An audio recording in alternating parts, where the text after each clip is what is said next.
আপু, আমরা জানি যে আয়রনম্যান ৭০.৩ বিশ্ব চ্যাম্পিয়নে বাংলাদেশের প্রথম দুজন নারী যাচ্ছেন যিনি কোয়ালিফাই করেছেন। আপনি এবং আপনার সাথে আরেকজন আছে। তো এটা তো আমাদের জন্য বিশাল একটা অর্জন। আপনার অনুভূতিটা কেমন কাজ করছে এই মুহূর্তে? আসলে বিষয়টা অনেক গর্বের এবং আনন্দের।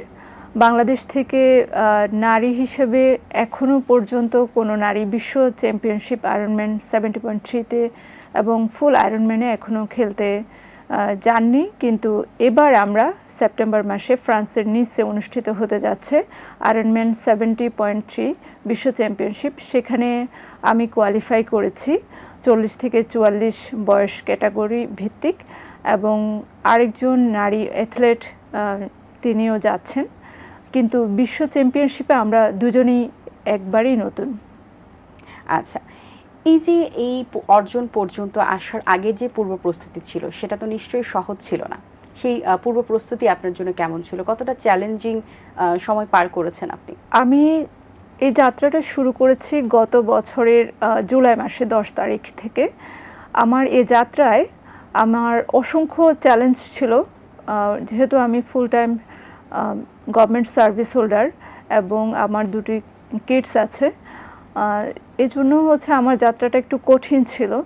আমি প্রতিদিন 5টা বা 4টার দিকে ঘুম থেকে উঠতে লাগতো আমার কাছে। আমি এই সময় হচ্ছে আমার কিভাবে আমার দিনটাকে পার করব, কিভাবে নিজেকে প্রস্তুতিতে অংশ নেব, সেগুলো নিয়ে প্ল্যান করতে হতো। সেজন্য আমাকে প্রতিদিনের ট্রেনিংয়ের প্রত্যেকটি পার্ট করা লাগতো। কখনো সাঁতার, কখনো সাইক্লিং, কখনো রানিং। এভাবে আমি আমার একজন কোচ আছেন আরিফুর রহমান, কোচের কাছ থেকে আমি প্রশিক্ষণটা নিয়ে থাকি, এবং এরপর বাচ্চাদের স্কুল এবং অফিস যাত্রাটা থাকে। আসলে খুব চ্যালেঞ্জিং একটি বিষয়।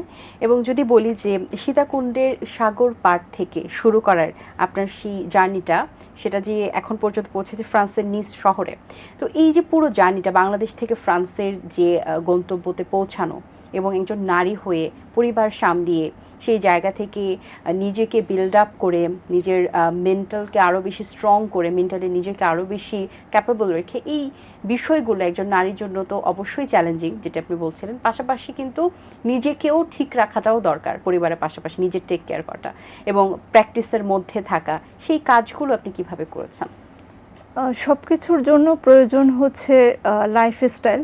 কারণ আমরা যখন জীবনটাকে সুন্দর একটি অধ্যায়ে নিয়ে যেতে চাইব, তখন আমাদের প্রয়োজন হয় কিভাবে আমি ডিসিপ্লিন মেনটেন করব, ঠিক কখন ঘুমাতে যাব, কখন ঘুম থেকে উঠব, আমার স্ক্রিন টাইম কেমন হবে, এসব বিষয়গুলো আমি সেগমেন্ট করে রাখি। এবং কিছুটা ব্যালেন্স করতে কষ্ট হয়, কারণ হচ্ছে এত দায়িত্ব একসাথে পালন করা লাগে। আর এর মধ্যে সবচেয়ে বেশি চ্যালেঞ্জ ফেস করেছি আমি সাঁতার নিয়ে। কারণ সাঁতারের জন্য নারীদের উপযুক্ত কোথাও সুযোগ নেই খোলা, যেহেতু আমাদের আয়রনম্যানে ওপেন ওয়াটারে সাঁতার করতে হয়। সেজন্য সুযোগটা ঢাকা শহরে খুবই কম। আমার বাসা থেকে দেখা যেত 200 মিটার বা 400 মিটার দূরে গিয়ে আমাকে সাঁতার প্র্যাকটিস করতে হয়। আর সুইমিং পুলের টাইমগুলো আমার সাথে অ্যাডজাস্ট হয় না, কারণ মেয়েদের যে টাইমিং স্লট থাকে সেগুলো হচ্ছে আমার অফিস টাইমের সাথে কন্ট্রাডিক্ট করে।